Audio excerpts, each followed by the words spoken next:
Alrighty Moose, welcome back to another edition of our tutorial videos for this semester. Hope you guys are enjoying them so far. Last week we reviewed the vertical stack, and that required a lot of different cuts and different positioning and different options and a bunch of different complex concepts. And this week we're going to go to the other side of the disc, so from cutters over to the handlers, and we're going to go over the handler cuts. So you might ask yourself, well, I'm never going to be a handler, I hate throwing, I'm bad at throwing, why would I ever be a handler? But you never know where you might find yourself. You're going to continue to work on your throws, and eventually you might find yourself as a handler. Or in an in-game situation, if you're in the front of the stack and the handler clears out and you need to fill in that space, you need to know what cuts the person with the disc is expecting you to make as the dump. So this is important for everybody to know. This is why we're going to spend a whole week on it and not just teach the handlers it. We're going to teach everyone it so people are familiar with what they need to do if they ever find themselves in the handler space. So let's get it going.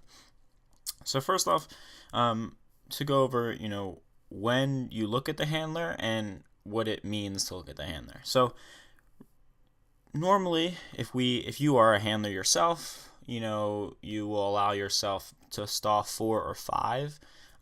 Maybe even 6 if looking upfield, trying to complete a positive yardage gain downfield. But if you're not a handler, if you're a cutter who just caught the disc, we really only want you looking upfield for 1 or 2 stall counts, and then you're looking back at your handler. And what activating your handler means is turning yourself, and so you're directly facing them. So the front of your body is facing the handler. You want to make it very obvious that you're looking to that handler. And when you do turn to them, you're maintaining eye contact the whole time, unless you get to stall 9 and you need to chuck it as far as you can because it's going to be a stall. But otherwise, you're maintaining eye contact with that person the whole time, unless you need to throw it because it's a high stall, or someone else fills and you're looking at a different handler option. So yeah, as soon as you reach that stall count limit, you want to turn yourself looking at the person who is your dump and maintaining eye contact with them to ensure that they know that you want to throw to them, and then they can go and make their cuts from there. And I'll go over this a little bit more specifically later. It'll make a little bit more sense when we go specifically over what the throwing options are. But you want to make sure that when you turn and throw to them, you are either throwing the disc right away or you are throwing a pump fake, and then the handler will make the cut. And we'll go over a little bit more detail with that later. The second thing is the positioning, and oftentimes the positioning is dependent upon where you are on the field. So, for example, if the handler with the disc is on the home sideline, and the force is going to be straight up because we're going to make the force still flick, then you obviously, as the handler, don't want to set up on the break side or the home side because you'll be set up out of bounds. So what you're going to do is you're going to set up on the open side. But the thing is if you were to set up even with the handler, so in line with them on the open side, then your defender will be able to take a step off of you and poach or go off of you and cut off the potential options for in cuts. So that's why when you're set up on the open side, you want to set up in a diagonal line 45 degrees back from the person with the disc, and general rule of thumb is probably around like 5 to 10 yards away, because if you set up too close, again, even if you are diagonal to them, your defender can come up and poach in the lane, and we want to avoid that possibility from happening. So generally speaking, you want to stay 5 to 7 yards away when you're set up on the dump, whether that's open side, break side, whatever.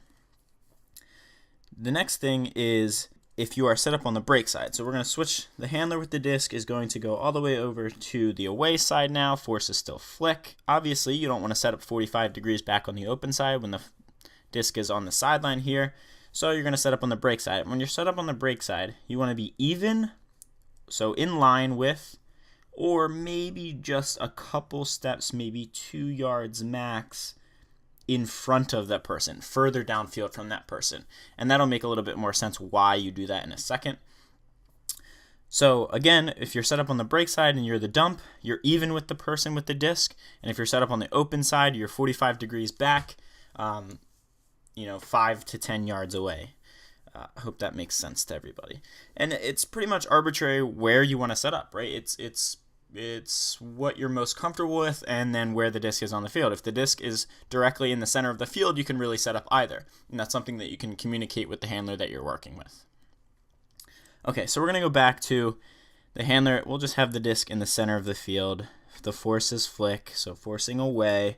And we're just going to have the handler set up on the break side for now for simplicity.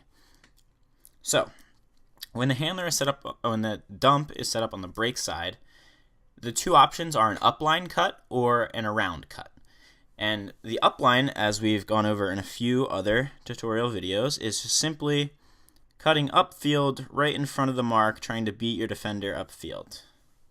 And then the around cut is actually, if you can imagine a line of the upline cut, which is diagonally across in front of the handler, and you continue that line the other direction onto the break side, that's the same path that you want to take.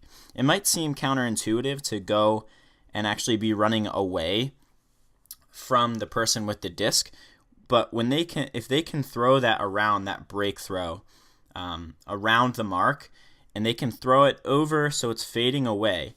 If you can imagine, the defender is defending against the upline, so if they throw that directly at them, the defender might be able to cut it off. But if they throw that really around and loopy over to the break side, and you're catching the disc, the defender is on your back, and it's easier to actually catch it that way. And then also, when you're catching that disc, you're able to turn right away over the break side. It's already bringing you over to the break side. It's more advantageous than the cutter, than the handler on the break side, either just standing still, or if they were to come straight back around the dump, it's really easy for the mark to defend that and the dump defender to also come around. It just makes it a little bit more crowded. So it's just a perfectly straight line. Either the one direction is upline, the other direction is straight back around. I like to call it like a railroad track because you can't turn, right? It's just a straight line one way or the other. The around cut here is also why you might set up like 2 or so yards upfield, because the further that you can drive your defender, who is the dump defender, upfield, the less yards you will lose when the disc is swung around over to the break side. So now we're going to keep the disc in the center of the field, we're going to keep the force flick, and we're just going to have the dump on the 45 degrees back open side. So this is actually the two cuts that this dump creates like a right angle. So the first option is a cut straight up the field. Now, you don't want to cut upline diagonally over to the break side because that doesn't create enough space for the person with the disc to actually make that a viable cut. You can't jam a disc in when you're cutting diagonally like that. But if the person who has the dump cuts straight up the field, then the person with the disc can just float it out into space for that person to go and get it. The second cut is again, it creates a right angle. So one is straight up field, the other one is straight back around. And what happens with this is that the person with the disc can can turn and face you as the dump and seal off the mark from them and just throw it out into space again, working over to the break side. So you are losing yards because you're set up, 5 to 10 yards away, but you're working over the break side, which is still advantageous. What we don't want to do is just have that handler 45 degrees back on the open side and tossing it straight to them, because you're losing yards and you're also working towards the force sideline, which the defense is trying to force you to do. Now, the way you decide which way to cut is oftentimes dependent upon where the person defending you is. So whether you are, first we'll go over back to the break side.